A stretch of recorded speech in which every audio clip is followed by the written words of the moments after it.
I had a hobby too. Mine happened to be guns and ballistics, and I studied guns and ballistics as much as I could, and I wrote an article about high velocity. So out of all my years working at Weatherby, the last 5 have been some of the most exciting. Working with Adam, with him running the company. And to think that I get the opportunity of carrying on my grandfather's legacy 75 years later here in Sheridan, Wyoming, I mean, it really is a dream come true. Oh, I'm home. Thank God I'm home. On our mark, the Weatherby Podcast.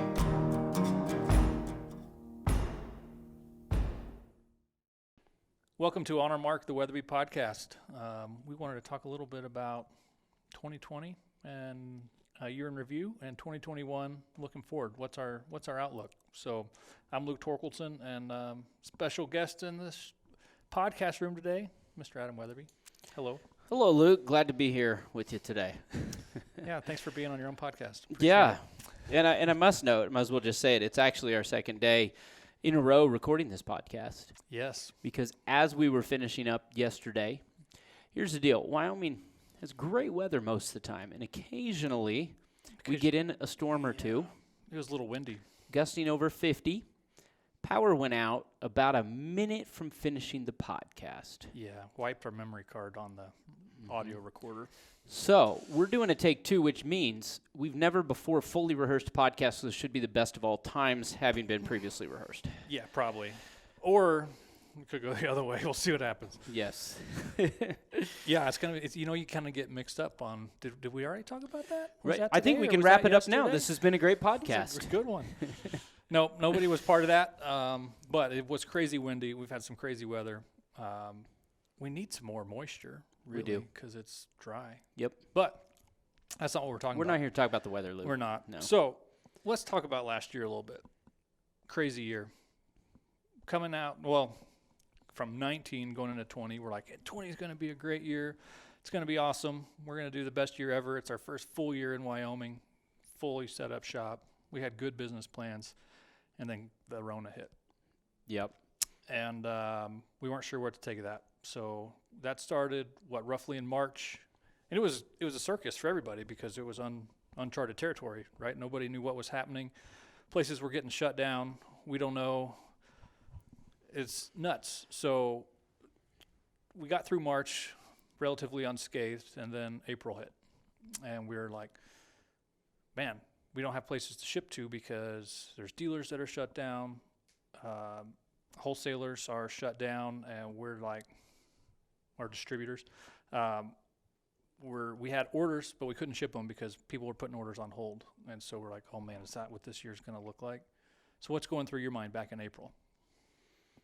Oh, man. Yeah, I think I identify with any other business owner or people running a business out there last year. There were times where, you're like, okay, are we going to stay in business, keep our doors open? And then other times like, okay, it'd go back and forth and the highs and lows, and then you'd get, well, how are we going to even make enough stuff for all the business? So, around April, it was like, I first of all, Brenda and I said, I'm really glad we're in Wyoming. Fairly insulated out here, away from a lot of the chaos that was happening. The whole thing took a long time to kind of get over here for, certainly concerned about health and safety of our employees.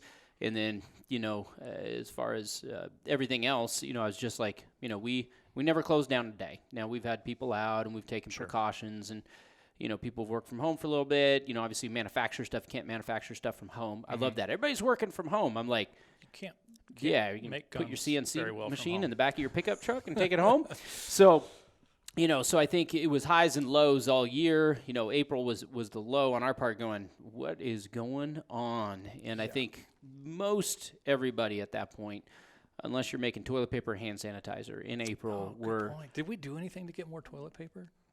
Was that a thing? I don't know. I don't know. It was just always there. It was there. Yeah, good. Yeah. So April was definitely kind of crazy for us as a business. When 19 we moved, and then 20, this hit. So it was like, haven't had a lot of normal business out here, that's for sure. But now I remember talking about forecasting in March and April, and we started to kind of move it down over the year because that's what we knew at that time. And then we come into May, and things start picking up. People are starting to figure out, essential, non-essential, whatever. People are opening up a little more in May, and then come into June, and that's when we really started realizing this is going to actually be a really good year. But then we're halfway through the year just about, and some of our supply chain lead times are, they're not 30 days. You know, when you talk about from raw material into finished good, is not a quick process necessarily. Sure. So talk a little bit about what did that look like for us as we're trying to just all of a sudden this mindset went from, oh goodness, this might not be as good a year as we thought, to, oh, this is going to even be a better year than we thought. And then the reaction as a business and getting all of us in line for that. Yeah. I mean, and it hasn't slowed down since, from June of 20 till as we're here in the middle of January. It's been record-breaking demand, obviously, in our industry. We've experienced it. You know, here at Weatherby, I think I think I can confidently say nobody knew it was going to go the way that it has, and that the panic buying went the way that it did. We've seen political spikes in our industry, but the way that it went this time around was so different, because it wasn't one political character in or out or threatening to do something, you know, with the Second Amendment and gun control. But this was, I mean, this was really the perfect storm, if you would, you know, for our industry to, you know, obviously have 8 million new gun owners in 2020 is just unprecedented. The NICS background checks, you know, government does, record-breaking. On top of that, we had, you know, record hunting licenses as well. I think over 1 million more hunting licenses last year due to the meat shortage and the people wanting to get outside and, you know, all those things. So it was just, you know, and then, of course, you had, you know, violence in the streets and rioting. You know, the Black Lives Matters came in. And, I mean, there were so many things that created so much lack of stability. So then we said, okay, looks like we're going to need some more things. We're going to need to make more stuff. We need more things. And so we just cranked. We've had the gas pedal down 100% to the floor from June till now, and we still have the largest back order we've ever had in the history of our company. So and one of the things we did, I think it was June, we started a second shift. Correct. So we got a little shift overlap in the middle of the day, but then people working through the night to get some. It's not full second shift, but it's a lot going on there, which is awesome and helps a ton. Yeah, things like Cerakoting and some machining and, you know, just different things, trying to get as much product as we can. Also invested in quite a bit of new equipment, try to keep up with demand. In fact, you and I were down on the shop floor today looking at a new primer machine and a new loader, the primer machine, automated amazing. loading machine. So, you know, we've invested in capital, we've invested in more people, we've invested in a new shift, and so we have, you know, our supply chain cranked down all the way. So all the dials are on 10, and you get customer service every day gets calls. How come I can't get my stuff? Why can't I do that? Which we understand, and we want to, you know, if you're a customer out there and you're on that list, you know, write something angry in the comments. Joking, don't. But nice. But we are doing our best. But it's unprecedented. It is. So you mentioned ammo components in there. Let's talk about that for a second, because obviously there's frustration across the industry about finding ammo. Like, you can't. So we're doing a lot of things to up our capacity, but that doesn't solve the whole problem. We're 4 main components, right? Powder, primer, case, and a projectile. And all of those are not easy to find right now. Yes, correct. And really what happens is in times like this, we lag because we don't make semi-auto rifles. We don't make pistols. And the ammo we make is predominantly larger, you know, semi-hunting, whatever, all that, not semi-hunting stuff. So obviously your 223s and 9mm and your ARs and your, you know, semi-auto handguns, those are things driving, you know, the chaos and the empty shelves that are out there, the self-defense stuff. Yeah. And so, you know, we lag on that, but what happens is the factories that are cranking out projectiles or brass or whatever it is are just they're full speed on the stuff that has less changeovers. Sure. So one of the huge they don't things have to stop and redo in ammunition, tooling whether and it be in all that, loading, projectile, in brass, so there's a lot of changeover time. It's not like, hey, we were just doing 223, let's do a 300 Weatherby mag, and 5 minutes later you're up and going. Yeah. Especially in brass making, extensive changeover in those different things. So, frankly, for those ammo companies to get out the most ammo that they can, especially making brass and projectiles, it's often cranking out the stuff that the biggest demand is. And a lot of times, a 300, or a Weatherby Magnum cartridge case is not the high volume runner. And so, For sure. We do get pushed to the back of the boat. We do, which is unfortunate. But even in the middle of all that, we got out a lot of ammo in 2020, and we plan to get out we did basically double the ammo in 20 that we did in 19, and we plan to do Probably double. 21, we should come close to doubling 20, which doubled 19. Yeah. And yet we'll still have customer service answering the phone saying, because ammo's kind of priority to me, Luke, from the standpoint of somebody wants a new gun and they want it for their hunt. That's really important to us, and we want to do our best to deliver it to that customer within a reasonable, kind of lead time. For the ammo, because a lot of cartridges, there's not a lot of makers making Weatherby Magnum ammunition, and so we know we're the number one supplier of that. And so the frustration level, that we understand, that can come from a customer that can't get that, which, we've obviously never seen this type of outage in 75 years of having our own stuff ever, and so folks have been used to just going in and getting it. And so it's a priority for us to be able to get that ammo out there, so we do want customers to know that we are doing our best to do that, from, like we said, people, shifts, suppliers, machinery, whatever it takes to do all we can. So Yeah, it is definitely pretty crazy that we ship so much and still have such a high back order. But and we also ship more guns than we had in a long time also. So we got more people looking for ammo than ever, which is good. But if you're listening to this and you can't find ammo, keep trying. We're shipping it out every day. Yeah, we are. It's not as if we're sitting back here going like, we'll just not make ammo for a while. Let's do something else. We're making ammo every day. Every day there's a lot going out, which is good.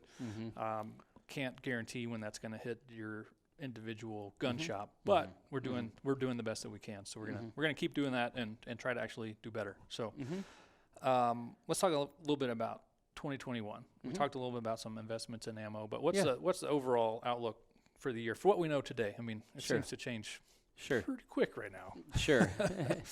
You bet. I think when you ask that, a lot of times customers are always thinking, what's new and what's exciting. We do have, our product development team, which you oversee, Luke. So I'm telling you things I'm putting you in the CEO hot seat here. Is working hard on new products. But frankly, right now, and I been seeing this in some magazines, and I know a lot of our competitors out there doing this too. Number one priority right now is to service the orders that we already have to try to get customers guns that they've already ordered in ammunition. And so we have product development in place in new things. We're not going to be dumping a lot of new stuff the first part of 21, frankly, because our priority is on delivering product that we've already promised. And so really the first half of 21, we're coming in with a larger back order than we've ever had by far. And, probably, by a lot. And so first half of the year, basically the theme, here at Weatherby is let's just make stuff. We're going to make stuff, we're going to buy stuff, and we're going to do it every way possible. So investments are going to continue to be made. We'll be bringing, some more things in here. We'll be hiring on more people. We'll be buying more equipment, doing everything we can to maximize, our production levels. And so I would say first half of the year, that's what we're doing. We're normally geared up to go to shows right now where we'd be seeing a lot of, you possibly out there. And so it's like, wow, we're supposed to normally be out there, but it's almost kind of good because we just need to be back here. The best way we can serve our customers right now is to show up to work and to make and ship stuff. That's what we're doing. First theme of the year is ship stuff. Yeah.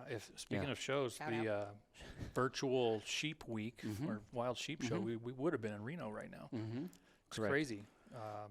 It's changed so many things are different this year. Yeah. Wild. So 21 is looking like a good year. Let's talk a little bit about just the general industry. I think one of the coolest things that came as a consequence of COVID-19 and all the other craziness going on is that people got cooped up, watching TV too much, whatever, Netflix and chilling way too much. Yes. And then people are looking for an outlet. And anything related to the outdoors has just been crazy, from fishing to camping to whatever. Talked to our Italian shotgun supplier this morning, and he said he's having a hard time finding mountain boots, which I took to be hiking boots, because they've been cooped up, and so it's the same thing over there, that they can't find just outdoor gear either. Yeah. I mean, it's been wild. So what that has meant for us is that hunting's up. You mentioned know, over probably 1 million additional hunting licenses sold. Be curious to see what exactly happens from this tag season as it starts to wrap up in certain areas. But it looks like participation is going to be up for a while. Well, we got 8 million new gun users. Some of those, a lot of it self-defense, but a lot of it, folks that might be going out hunting for the first time. In fact, we're getting a lot more questions. I am personally, just a lot of people that, you know, I know that don't hunt or shoot. I want to do this hunting thing. How do I do it? You know? Yeah. So a lot of that going on, which is great. We want to get people in the outdoors and it is good hunting and shooting. So yeah, it's a good thing. So I think, you know, going into this fall will be really interesting to see.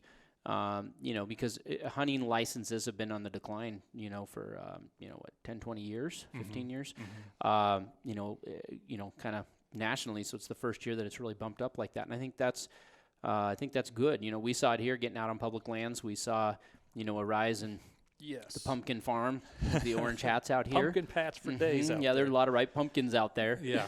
And so, you know, we've seen it. I think a lot of people have. And, you know, sure, the only negative is you go to your hunting hole and there's 5 other people there when there used to not be. But it's good for all of us, you know, if we can get more people in the outdoors doing those things. It is. Yeah. It is.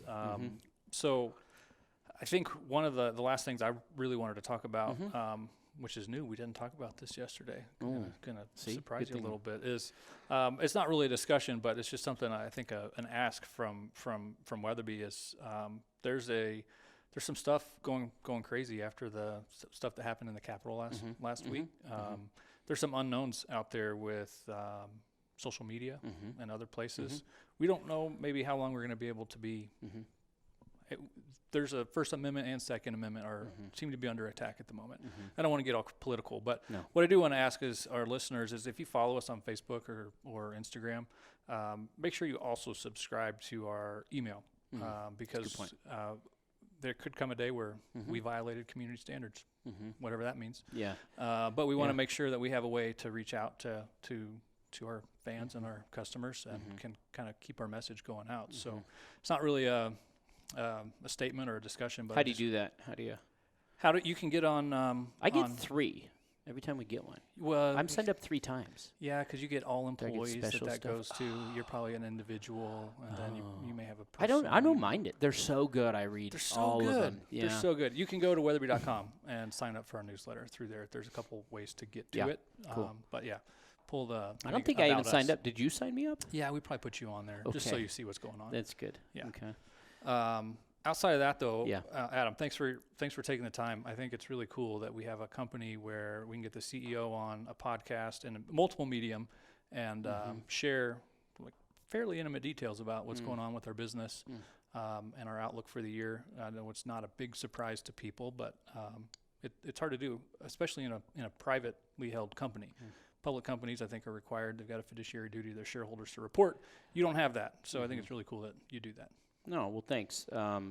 It's good to be able to share that, share where we're going, what we're doing, where we've been. I think this year is going to be a wild ride, and hope all of you out there, as you're thinking what your year looks like, hope economically it works for you with your jobs and all those things, and those of you running businesses, just crazy. Hope for good health for folks as well, and hope that everybody gets outdoors and they're able to get out there and, have a good hunting season this year. And so we'll see what 21 holds. But it's fun to focus on the positive stuff too. We can get wrapped up in a lot of debates, and it's my encouragement for everybody out there. So let's rise above. Let's stay above. Let's focus on the great things and the blessings and so much we have to be thankful for. So I know we here at Weatherby do, and we hope you do too. Yeah, and if you know one of those new hunters that we talked about, reach out to them and see if you can find a way to help them out. Absolutely. I think, we need some friendliness more than ever. So